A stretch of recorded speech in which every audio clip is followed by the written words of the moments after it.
Spider-Man Homecoming was directed by John Watts and was probably the biggest anticipated film of the year. A couple of thoughts went through my mind when I was going to go see this movie. The first thought was, oh my god, this movie is going to be freaking amazing. I'm so excited for this movie. But then the second thought that went through my mind was, oh damn, I really hope that this isn't one of those movies where it's super freaking anticipated, like it's super built up, and then it kind of shoots down.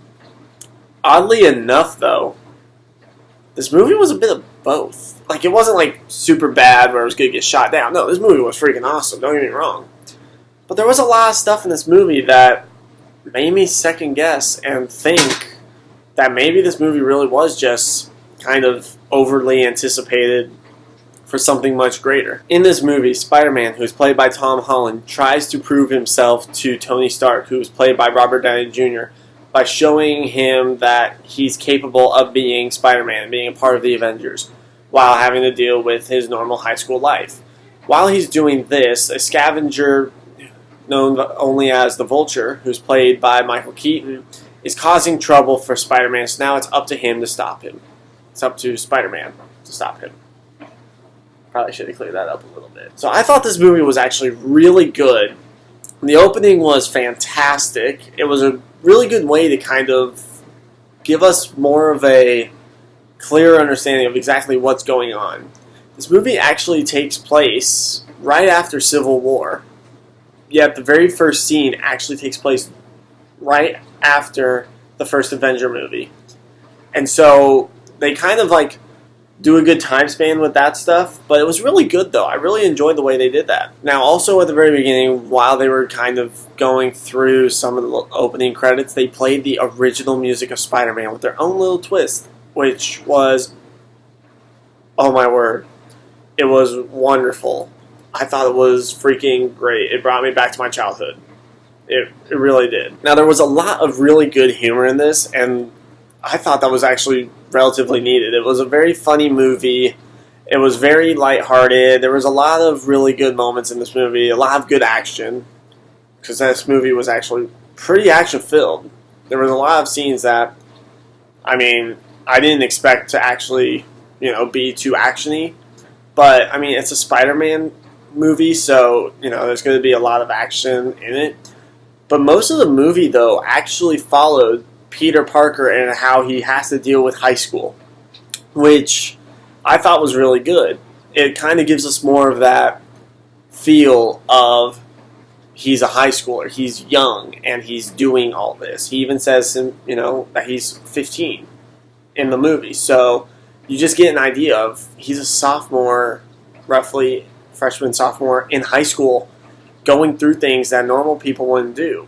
And so with that, you get a clear understanding of seeing him as a normal person, as well as getting to see him as Spider-Man with a lot of the action scenes and with all the stuff that's going down throughout this entire movie. Now, one of the good parts of this movie that I enjoyed was Vulture's story, which is actually, I'm a minor spoiler, that's kind of how it starts. The movie starts, is it gives us an understanding of Adrian Toomes, aka Vulture, and how he kind of gets to where he's going. And throughout that, you actually kind of feel sorry for the guy, because you see him go from nothing to somewhat something. You see him build up, even though it's the wrong way of building up, but you see his progression. You see the progression of him and how he decides to become who he is. Now, admittedly, this movie was actually pretty long. This movie was about 2.5 hours long. To be honest, I thought it actually ran longer. It felt like it ran much longer.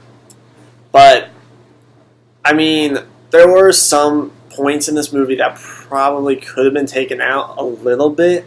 Like, I mean, yeah, every scene fit perfectly in this movie, but it just seemed like there were some scenes that kind of didn't make too much sense, or some of the acting was just a little off, or that it just wasn't necessary for the film.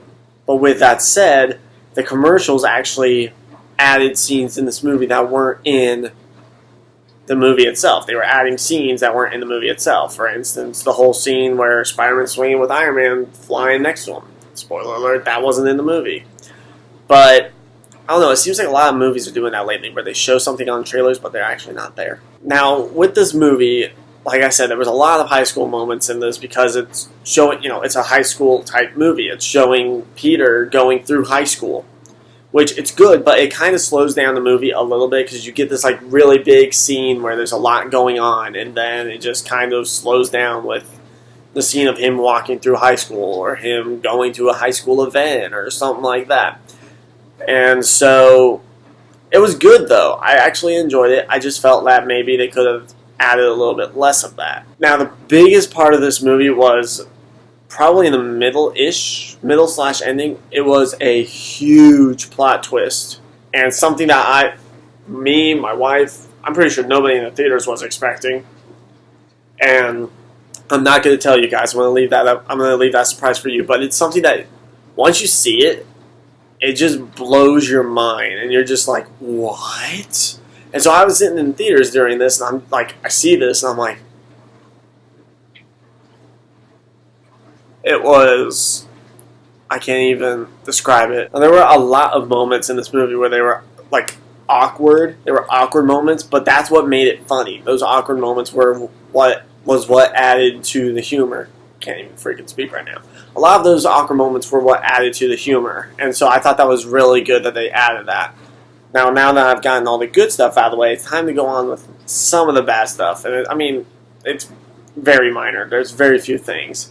First of all, the biggest thing is that during some of the action scenes, it doesn't seem like there's a lot at stake. Like, especially with the final scene, there just didn't seem like there was too much at stake going on between the fight scene.